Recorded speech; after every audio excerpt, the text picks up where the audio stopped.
back to a month of lit chicks. We missed 1 month, but we're back. Ding ding ding. Ding. Sorry we missed January, but it was so hectic that we just had to not do it. And we actually couldn't. We tried so much and we just couldn't. The schedule was crazy. My kids got sick. It was just impossible. I feel like the holidays just leaked into January. Like it just was impossible. It was impossible. Yes. But we're back. Gave us more time to read the book of February, which was the Bromance Book Club, which may I say was so funny. Oh my god. So heartwarming. Oh. Very different from other stuff that we've read before. So different from any romance that I've read in a long time. No, definitely. So, in this book, we have Gavin, who is a Major League Baseball player, extraordinaire, from Tennessee. So, just imagine one of those baseball players with a nice butt. Ooh, and the abs and the arms. Yeah, and with the uniform, and then he has like a heart of gold, and he's just so nice and sweet. Yes. And then one of the major things in the book is that he does have like a stutter, that he stutters when he gets like kind of like anxious and nervous. But I feel like that's so endearing. I love it. I know. I really do. I have a soft spot for stutters. Yeah, like so cute. And then his wife, Thea, and she was actually like, she was in the course of studying, like she's like an artist, and she was going to school for art, and they met and they dated for a few months, and then all of a sudden she becomes pregnant. This is backstory, by the way. Backstory. Also a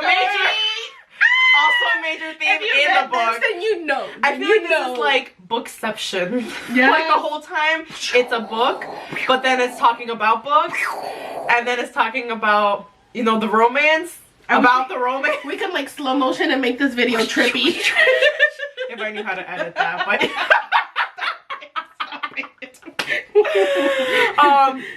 but yeah, so basically she got pregnant very quickly, and then this has been kind of like a theme between their relationship. That people thought that she did it on purpose to like catch a Major League Baseball player, because he was like getting famous like very quickly when they met, but it wasn't like that. She's kind of like fought against that stigma throughout their 3 years of marriage. Like, oh, you just want him for the money, you trapped him. She has that stigma. She wears it, and you've seen that she's kind of like traumatized by it as well, and that's what adds some of the friction with them, along with other stuff. And like what they don't understand though is that actually she does come from a wealthy background already, because her mom and dad were wealthy, and she has like sort of, I hate using this word, but she has daddy issues. She does. Daddy and mommy issues. Yeah. Parents issues. Parent issues, yeah. Parent issues, basically. Upbringing issues. Yeah, upbringing. There you go.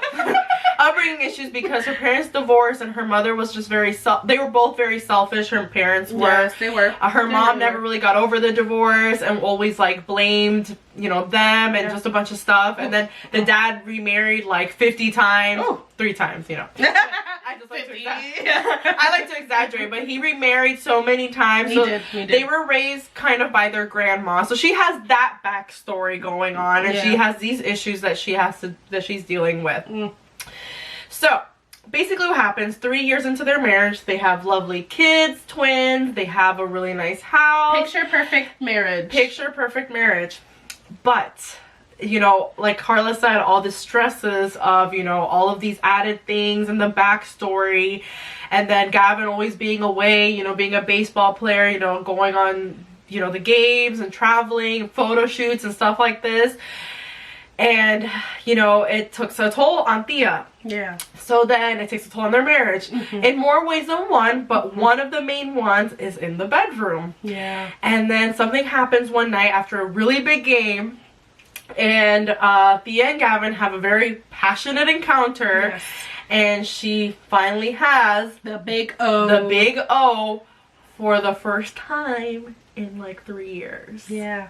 And he definitely notices the difference of the reaction, and he is offended and he's hurt. I mean, I guess that's a natural reaction, finding out that someone's been faking it all along. I mean, for sure. I don't how does a guy fake? But yeah, you can't really, it's kind of hard. You know? But you know what I mean? But yeah, so it's, you know, you're like, man, like, dang, that sucks. Like, slap in the face for him. But then the way he reacts, it's not the best. It's not the best, because she's like, no, this isn't even just about this. So what happens is she wants a divorce. Yes, they separate for a while, and then she eventually, like, that's where it starts off. They've been separated, and she's like, I'm ready for the divorce. I'm over this. Yes. He doesn't want that. No. He's like, I love her. It's like a wake-up call. Yeah, I love her. I love my family. Like, what can I do to make this better? No. Then a couple of friends, plus others that are in the city, in Nashville. One of his friends, Del, says, hey, like, we got a way to fix this. Like, come meet us. And then they have, like, this group. A book club where they read romance books, because at some point in their lives they've all messed up with their girlfriends or their wives or their fiancés, and they were at the cusp of losing the love of their life if it weren't for the books that they read. Romance books. That part. And they give out, like, really good reasons. I feel like all the reasons we said why it's good to read romance books. Oh, like, my God. They were, like, nailing it. No, I highlighted, I was like, wow, this is actually all the reasons this why. Male wisdom is hitting me in all the right spots right now. Okay, I see you guys. Like, one of the main reasons that they said why they read the books was because they're like, oh, it's written by women for women, so it shows you what they're like, want. It's like a manual, dude.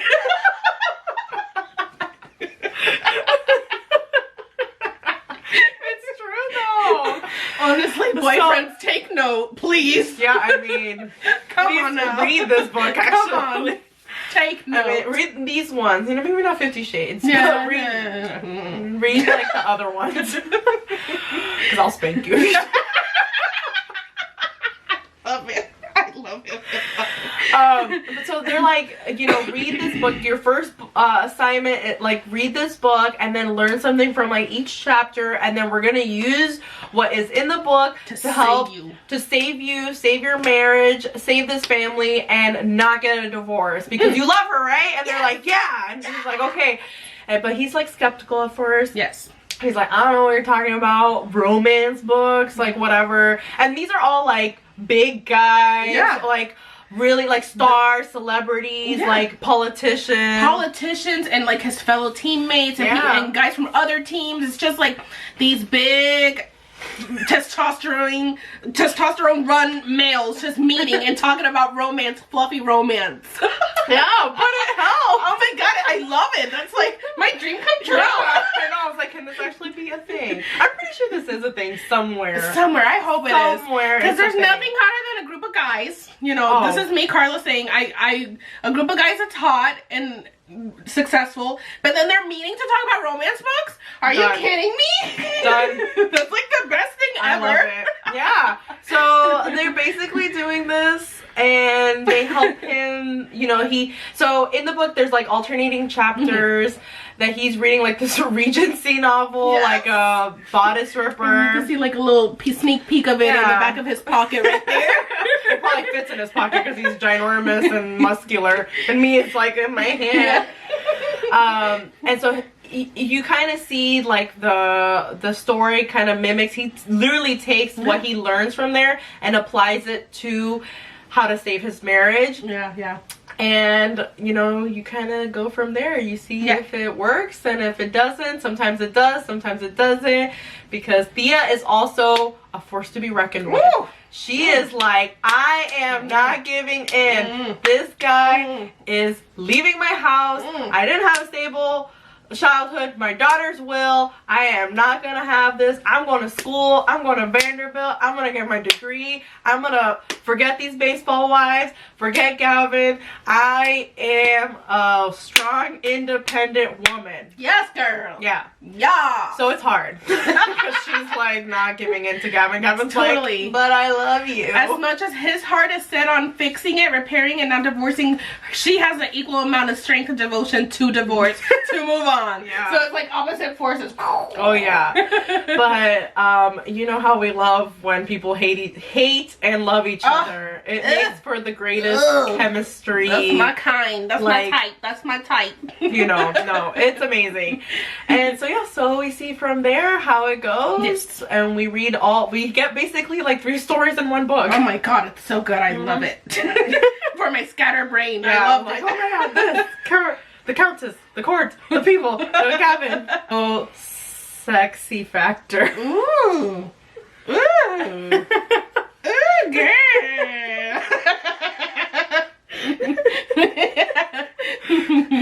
I mean, it's halfway through. Yeah. During the first half, I want to say it's a lot of like building up the story because obviously, yeah. There's a lot of back and forth, him trying to do gestures, her running away, and then towards the second half, there's running away. her like super literal.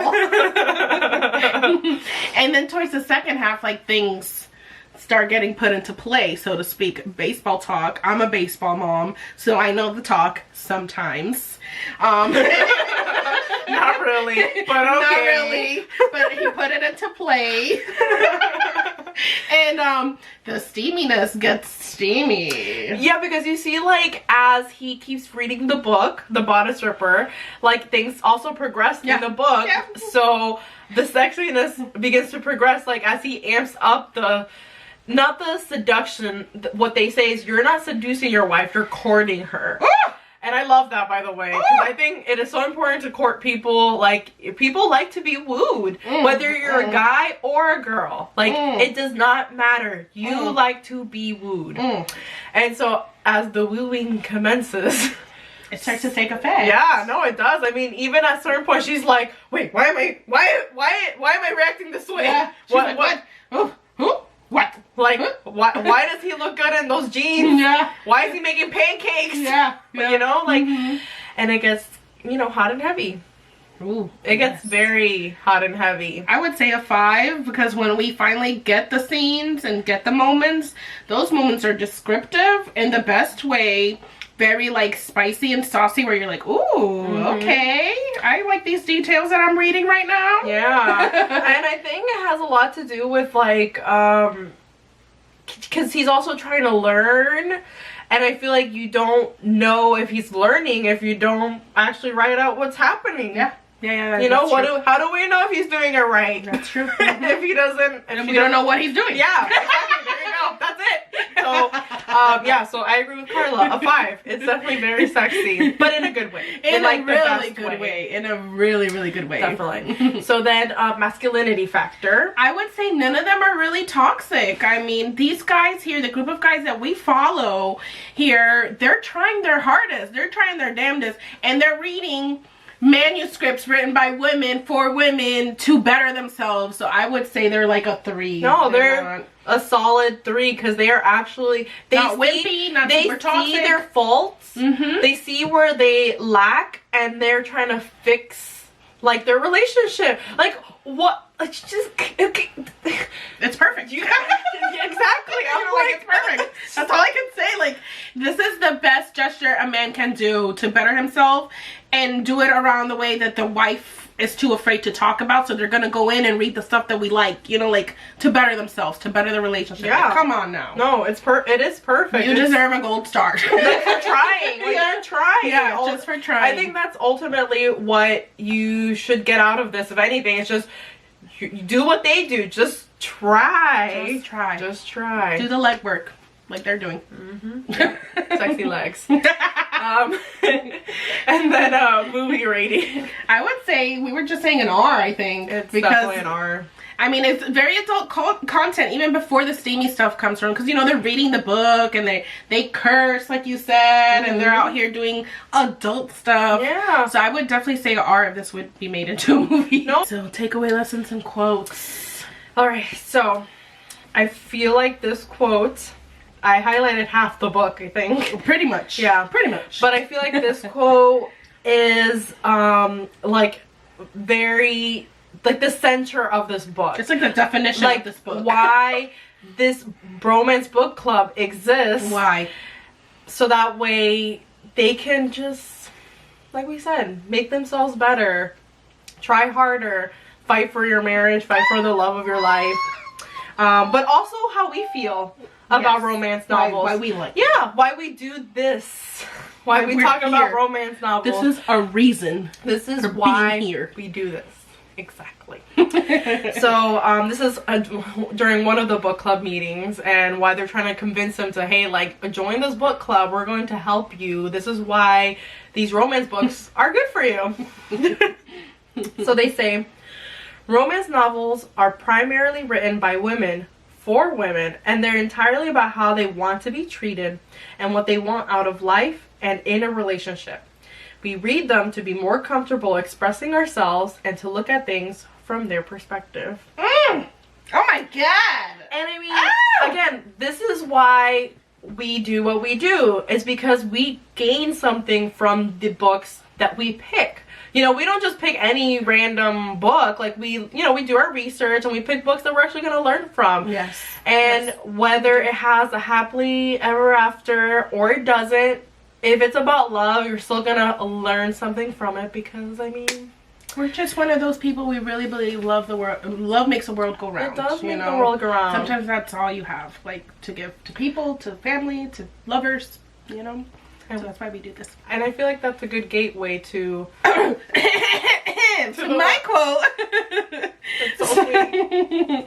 So the reason, like, this is just what I'm gonna read is kind of like a reasoning, because throughout this whole book, all of this chunk, look at all of that versus what I'm about to say. This is Thea fighting against, like, love isn't enough. I need you to put in more work. You know, this is years and years of heartache and years of neglect, of me neglecting my feelings, you neglecting your feelings. Love isn't enough. You haven't put in work. And then this is him fighting, like, I'm trying to put in work. And finally they get to the point where they say, love is enough. It's always enough. Sometimes that is the redeeming factor to stay together. And that's something to rely on. And no, it's not enough, because yes, there's more work, but sometimes at the end of the day, and you're like, should we still be together? That thread of love sometimes is enough. It is. To make it work and to stay together. If it's there, I think it's really important, and this was like a discussion I was having with someone, like, the opposite of love is indifference. And when you're finally indifferent to someone, that's when I feel like it's over. Amen. It's over. Amen. But if you still love the person, and obviously Thea and Gavin both genuinely really loved each other and loved their family and loved the life that they were trying to achieve, then obviously it would work out. Like, maybe that's the final decision why yes, you should stay together. Why you should yes, continue, because maybe love is enough. And it could inspire the other hard work that comes along with it. Yeah. You know. The end. No! Time for the tissues. I know, right? But besides all the mushiness as well, it's also really funny. Oh my god, it's so funny. So funny. The guys are hilarious. Thea and Liv's banter, like her sister, back and forth. I love their banter back and forth. It was awesome. And I feel like Liv might have a little something with one of the guys from the book club. Encounters one of the guys from the book club, and I don't know, there's like a moment there, and I want to read more about that moment. I need that. I need a whole book based on that one moment. Yeah, so Lyssa Kay Adams, Liv, give us Liv. Get on that. But thank you for joining us on a whole nother month of Lit Chicks, and then we'll see you next month. Yes, bye.